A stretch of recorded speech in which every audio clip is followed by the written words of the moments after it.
আদি কৰি তোমাৰ মহিমা এটা অনুষ্ঠান আয়োজন কৰা হৈছে সেউজীয়া প্ৰকৃতিৰ বুকুত হেৰাই যোৱা এক মনোমোহা দৃশ্য সেয়ে নজৰ সকলোৰে আজিৰ অনুভৱ খুবেই ভাল আৰু প্ৰাক মুহূৰ্তত আপোনালোকৰ চেনেলৰ প্ৰতিগৰাকী দৰ্শক শ্ৰোতা আৰু আপোনালোকৰ বিষয়ববীয়া তথা আপোনালোকৰ উদ্যোক্তাসকলৰ মোৰ তৰফৰ পৰা ধন্যবাদ জ্ঞাপন কৰিছোঁ, কৃতজ্ঞতা জ্ঞাপন কৰিছোঁ, কিয়নো আপোনালোকে এনেদৰে আমাৰ এই সাক্ষাৎকাৰটো ল'ব বিচাৰিছে। আৰু আজি বিহালীৰ যি কবিতাৰ পৃথিৱী, বিহালীৰ লেখিকা সমাজ আৰু সেউজ বন্যা কাৰ্যসূচীৰ উদ্যোগত যি এই আপোনালোকৰ চিৰপৰিচিত আৰু ঐতিহ্যপূৰ্ণ গাঁৱৰ থানত এই ফাগুনৰ ফটোগ্ৰাফত কথা, কবিতা, গীত আৰু অনুভৱৰ যি মহফিল হৈছে, সেই মহফিলত অসমৰ বিভিন্ন জেগাৰ কবি, গীতিকাৰ, নৃত্য প্ৰতিৰক্ষী আহি পেলাই আজি এই অনুষ্ঠানটো উপভোগ কৰিছে, অংশগ্ৰহণ কৰিছে আচলতে। আৰু এই যি কথা, কবিতা, গীত, অনুভৱৰ যি মহফিল, সেই মহফিল আজি খুব সুন্দৰভাৱে এটা অনুষ্ঠান ইতিমধ্যে চলি আছে এই মুহূৰ্তলৈকে। আৰু এয়া খুবেই আমাৰ কাৰণে সৌভাগ্যৰ কথা, কিয়নো এয়া এক চিৰপৰিচিত গাঁও থানৰ মানে প্ৰাংগণ হয়। এই প্ৰাংগণত এই কবিতাৰ যি মহফিল হৈছে, এই মহফিল অতি উল্লেখনীয়, আদৰণীয়। আৰু মই তিনিচুকীয়াৰ পৰা আহি পেলাই ইয়াত মুখ্য অতিথি হিচাপে অংশগ্ৰহণ কৰিবলগীয়া হৈছে আৰু তেওঁলোকৰ নিমন্ত্ৰণ। আৰু এয়া মোক আঘাত এয়া ভাতৃপ্ৰতিম প্ৰকাশ কায়স্থ আৰু প্ৰকাশ কায়স্থ, খগেন মটক আৰু কৰণ শইকীয়া, এই তিনিজনৰ খুব বেছি হাৰে সময়ে যে অনুষ্ঠানটোত লাগি আছিল আৰু তেওঁলোকৰ কাৰণে আজি অনুষ্ঠানটো পূৰ্ণতা পাইছে বুলি ধৰিছোঁ।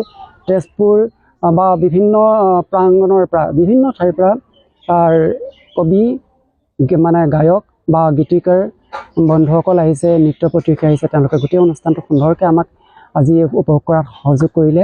আৰু অনুষ্ঠানটো যুৱ প্ৰজন্মই আচলতে আকৰ্ষিত কৰিবনে বা যুৱ প্ৰজন্মই অনুষ্ঠানৰ পৰা লাভান্বিত হ'ব বুলি ভাবেনে আপুনি?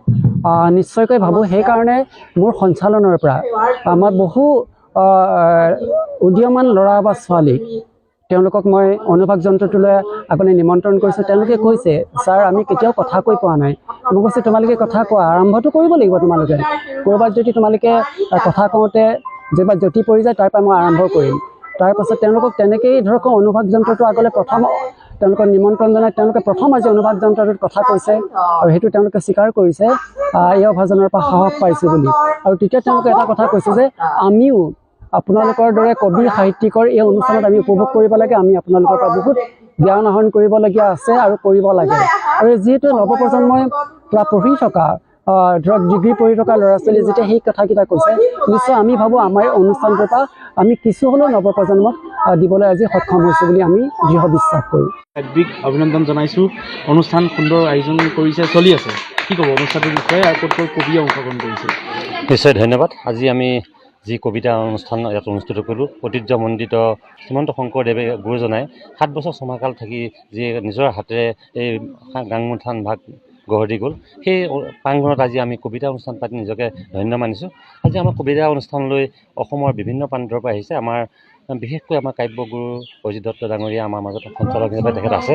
লগতে আমাৰ বিশ্বনাথ চাৰিআলি, তেজপুৰ আৰু গহপুৰৰ পৰা যিসকল কবি আহিলে, কবিসকলে যথেষ্ট গুৰুত্বপূৰ্ণ কবিতাৰ লগতে গীত মাতেৰে অনুষ্ঠানভাগ জীপাল কৰি তুলিছে।